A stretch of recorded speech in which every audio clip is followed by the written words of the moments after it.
오병이어의 기적이 나타나 있는데 오병이어의 기적에 우리가 관심을 갖는 가장 중요한 이유는 기적 때문입니다. 물고기 2마리, 보리떡 5개를 가지고 5,000명 넘게 먹였다. 기적이죠. 자, 우리 앞에 앞서 읽었던 우리 7절부터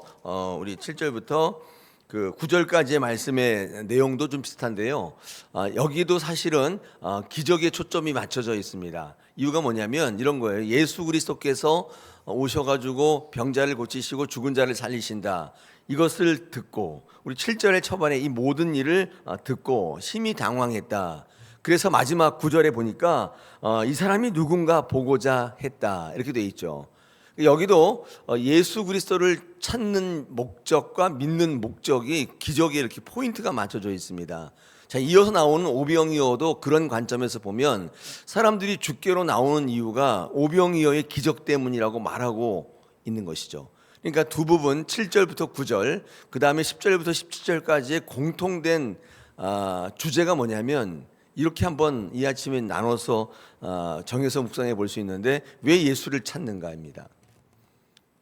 요한복음의 그 오병이어는 이것을 더 극명하게 드러내고 있습니다. 그러니까 오병이어의 목적은 봐라, 예수님이 이렇게 능력이 있는 분이다가 아니라 주제가 뭐냐면 너는 왜 예수 그리스도를 찾아왔느냐입니다. 이게 사실은 이 기사를 전하는 목적이거든요. 오병이어의 기적은 아무것도 아니에요. 죽은 자를 살리시는데 이 정도야 뭐 아무것도 아니죠.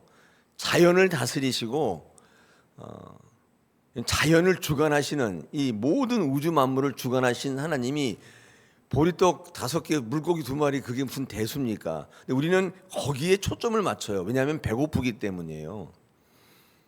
자, 오늘 그 관점에서 우리가 왜 예수를 믿는가, 왜 예수께로 왔는가의 관점을 가지고 오늘 본문을 좀 바라보기를 원합니다. 오늘 이 그 헤롯이라는 사람이 굉장히 당황했는데 이 사람이 당황했던 이유가 뭐냐면 예수님이 이제까지 했던 모든 일들을 보고 당황했다는 것입니다. 헤롯조차도 그런 예수를 보기를 원했다는 것입니다. 사람들이 예수께로 온 이유가 뭐냐면 병자를 낫게 하고 죽은 자를 살리셨기 때문이에요. 즉 신기하고 놀라웠기 때문입니다. 왜 많은 사람들이 예수를 따랐는가? 이 병자들에게 행하시는 표적을 보기 위해서인데, 즉 구원에 관심이 있는 게 아니라 회복과 성장과 성장에 관심이 있는 게 아니라 하나님의 사명, 천국, 영생 이런 것들을 갈망했기 때문이 아니라 예수님이 행하시는 신기한 일들을 보기 위해서인 것입니다. 좀 이상하게 얘기하면 예수님이 서커스 하는 거 보고 싶은 거예요.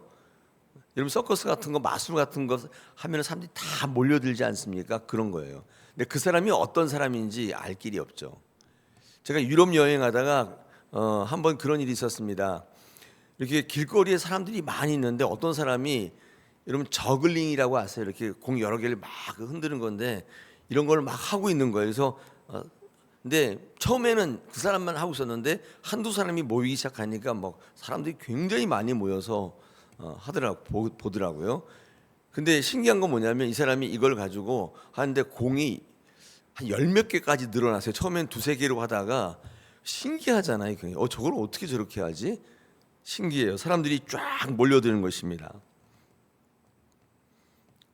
예수님을 보기 위해서 온 사람들의 목적이 예수님이 복음을 증거하고 우리를 변화시키고 성숙시키고 하나님의 나라의 백성으로 회복시키시기 위한 것인데 여기에는 관심 없고 예수님을 신기해서 보러 오는 것이죠.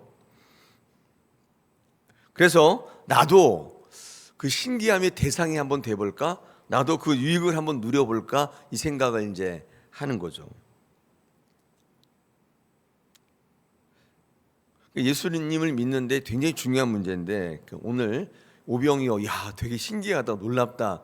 그거는 이제 차지하고 왜 예수께로 왔느냐 이 문제입니다. 여러분 왜 여기에 왔느냐? 그러니까 저글링 한다고 처음엔 2-3명 있다가 막 10명, 100명 막 모였다고 해서 여러분 그게 다 좋은 목적은 아니잖아요. 사람을 모으기만 하는 게 목적이라면 저글링이 가장 좋잖아요. 공 막 돌리면 사람들 다 옵니다. 근데 중요한 건 뭐냐면 왜 모였느냐? 왜 모였느냐? 이 저글링하다 공 떨어지면 에이 그거 다 갚버리죠. 제가 어떤 책을 보니까 우리가 신앙하는 목적을 두 가지로 나눴는데 특별히 그러니까 이렇게 두 가지 특별하고 놀라운 신앙을 하려는 분들이 있다. 이런 신앙을 이벤트적 신앙이라고 해요. 또는 폭발적 신앙. 이런 폭발적 신앙이라는 게 별로 좋은 건 아니라고 되어 있더라고요. 왜냐하면 당장 순간의 신앙을 추구하는 거예요. 이게 특별하고 놀라운 것을 찾아 헤매는 신앙이 있고요. 또 하나가 뭐냐면 보편적이고 당연한 신앙이 있다고 합니다. 이건 뭐냐면 생활적 신앙인데 이 생활적 신앙이라는 게 다른 말로는 단계적 신앙이라고 소개되어 있더라고요. 이 단계적 신앙이라는 게 뭐냐면 일평생 성장해 나가는 신앙이에요. 한순간 폭발적 그런 게 아니라 일평생 계속 인간이 자라나는 그런 성장 단계 있잖아요. 어린아이 쪽이 있고 아동기가 있고 사춘기가 있고 이런 거를 단계적으로 다 밟아가면서 완숙한 신앙으로 성장해 가서 나중에는 회복되어지는 그런 신앙이 있다 이렇게 돼 있어요. 팀 켈러 목사님의 책에 보니까 제가 읽어보니까 그 목사님 굉장히 고찰력이 성찰이 끝내주더라고요. 여러분 어떤 신앙? 그 목사님이 팀 켈러 목사님 미국에 목회하잖아요. 근데 자기네 교회의 성장은 보편적이며 당연한 신앙을 이루기 위해서 열심히 노력한대요. 그러니까 목회인데도 어떻게 어떤 방향을 가지고 가느냐. 근데 그 교회 안에서도 폭발적이고 이런 신앙을 원하는 사람들이 많대요. 근데 그런 분들을 평생 예수와 함께 동행하며 삶의 신앙을 계속 단계적으로 밟아가며 그때그때 하나님 말씀을 알아가며 하나님의 사람으로 변화시켜가는 것이 얼마나 어려우냐. 그분이 쓴 책 가운데 대표적인 책이 센터 처치라는 게 굉장히 두껍습니다. 근데 사실은 그건 목회자한테 주시는 책인데 그분이 목회 30년을 마감하면서 자기의 신앙을 단계별로 다 정리해 놓은 거예요. 자기 목회를. 여러분은 어떤 신앙이에요? 특별하고 놀라운 것을 추구하는 신앙입니까? 아니면 보편적이고 타당하고 당연한 신앙이에요? 삶의 신앙이에요. 밥 먹듯이, 옷 입듯이, 잠자듯이. 여러분의 신앙은 세상 사람으로서 철저히 이 땅을 살아가는 세상 사람으로서 문제를 해결하고 그 문제를 통해서 해결됨으로 말미암아 유익을 누리는 신앙입니까? 아니면 하나님의 백성으로서 계속 성숙되고 궁극적으로는 완전히 회복되는 것을 목적으로 하는 신앙입니까? 여러분 이게 신앙을 하는데 별 문제 아니에요? 굉장히 중요한 문제죠. 목적이 다른데 어떻게 누림이 똑같을 수가 있어요? 저는 그건 아니라고 보거든요. 신앙의 목적을 어떻게 설정했냐에 따라서 우리는 완전 다른 삶을 살게 될 거예요. 근데 이렇게 사나 저렇게 사나 다 똑같이 구원되고 천국 간다. 이게 미신 아니에요. 저는 그게 이해가 도대체 안 돼요. 그러니까 여기서도 마찬가지인데 우리가 여기 모이는 사람들처럼 신기하고 놀라워서 나도 저거 좀 혜택 좀 누릴까 싶어서 여기 갔다면 여러분 목적을 분명히 하셔야 돼요.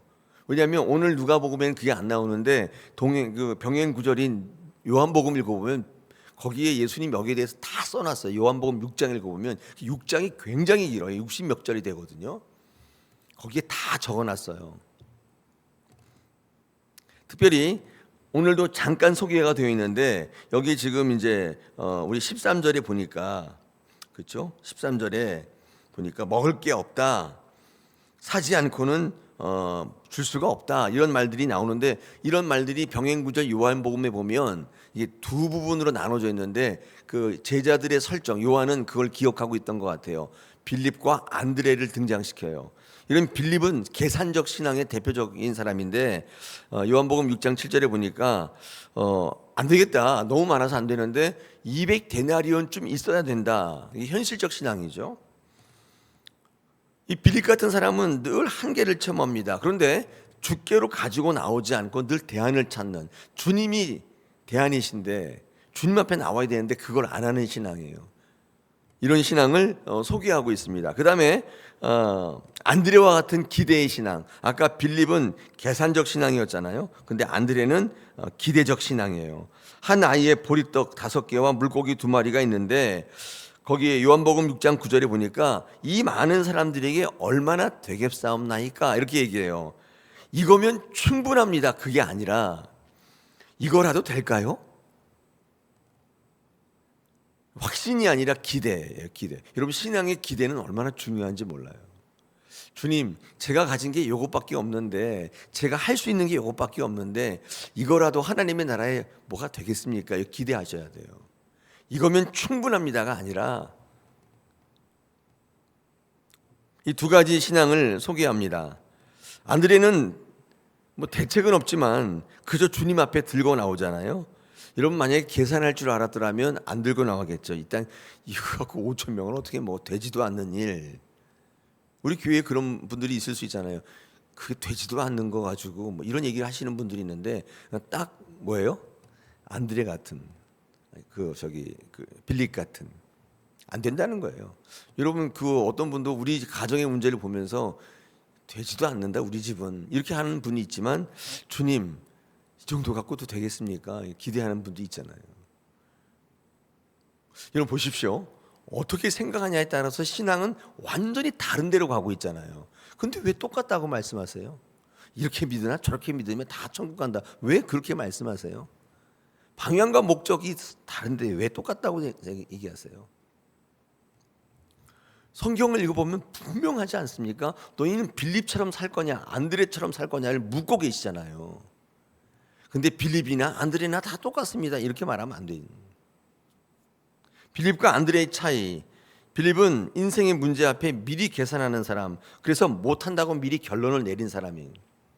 근데 안드레는 작은 아이의 도시락을 보고도 주님을 떠올렸고 기대가 있었던 사람, 그 문제를 가지고 예수님 앞에 나온 사람, 그것밖에 없어. 그것 차이예요. 여러분 그 다음에 능력은 예수님께 있는 거지 나한테 있는 건 아니에요.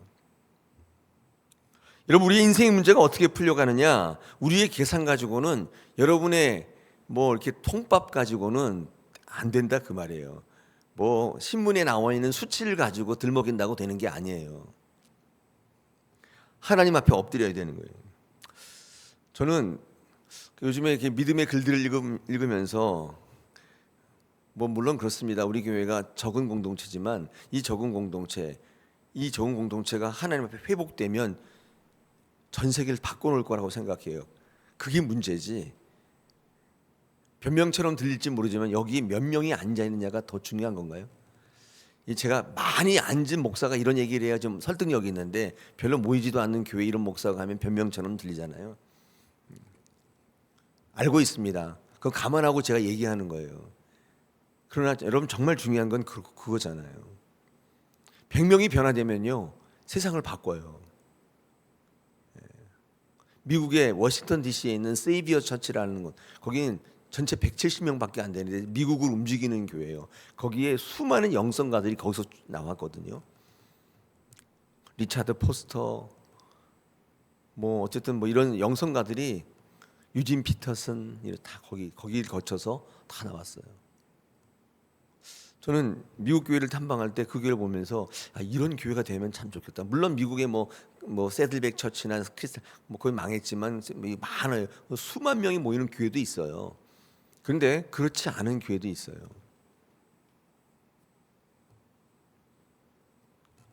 여러분 인생의 풍족함을 누리고 싶다면 빌립의 방향으로 가면 안 되잖아요. 우리가 아무리 계산해도 안 되잖아요. 부족하잖아요. 안드레의 기대의 믿음 이거 가지고 나가야 되지 않겠습니까? 우리는 할 수 있는 게 그거잖아요. 배불리 먹고도 12광주리가 남았다. 인생에 풍족함이 있는 거잖아요. 여러분 요한복음의 6장 이 오병이어를 읽어보면 되게 신기한 게 그렇게 첫날은 진짜 끝내줬었어요. 근데 두 번째 날 요한복음 6장 26절에 보면 두 번째 날 소문을 듣고 많은 사람들이 찾아왔는데 오병이어의 기적을 이틀 연속으로는 하진 않으셨어요. 이런 게 요한의 관점인데 그 다음 날도 사람들이 더 많이 왔단 말이에요. 소문을 듣고 야 기가 막히게 막 계속 준다더라. 다 구경하러 왔는데 주님이 그때는 요한복음 그 기적을 행하지 않으셨어요. 요한복음 6장 26절에 이렇게 말씀합니다. 예수께서 대답하여 이르시되 내가 진실로 진실로 너희에게 이르노니 너희가 나를 찾은 것은 지금 너희가 나를 찾은 것은 표적을 본 까닭이요 떡을 먹고 배부른 까닭이로다. 주님이 나를 따라왔구나, 예수를 믿으러 왔구나 이렇게 보지 않으셨어요. 주님이 바보가 아니시거든요. 너희가 왜 나를 찾아왔느냐를 물으시는 거예요. 그리고 뭐 내 살을 먹으라, 내 뭐 피를 마시라 이렇게 하니까 이 내 살이 참된 양식이고 내 피는 참된 음료로다 이렇게 얘기하니까 이 60절에 보니까 여러 제자들이 듣고 말하여 이르되 이 말씀은 어렵도다 누가 들을 수 있으랴 한데, 그리고 61절에 사람들이 제자들이 이 말씀에 대해 수군거리는 줄 알고 사람들이 이르시되 막 수군거리고 있으니까 예수님이 이 말이 너희에게 걸림이 되느냐? 나를 지금 만나러 온 게 아니라 기적을 보러 왔는데, 떡 물고기 먹으러 왔는데 내가 내 살이 참된 양식이요 내 피가 참된 음료다 어렵냐?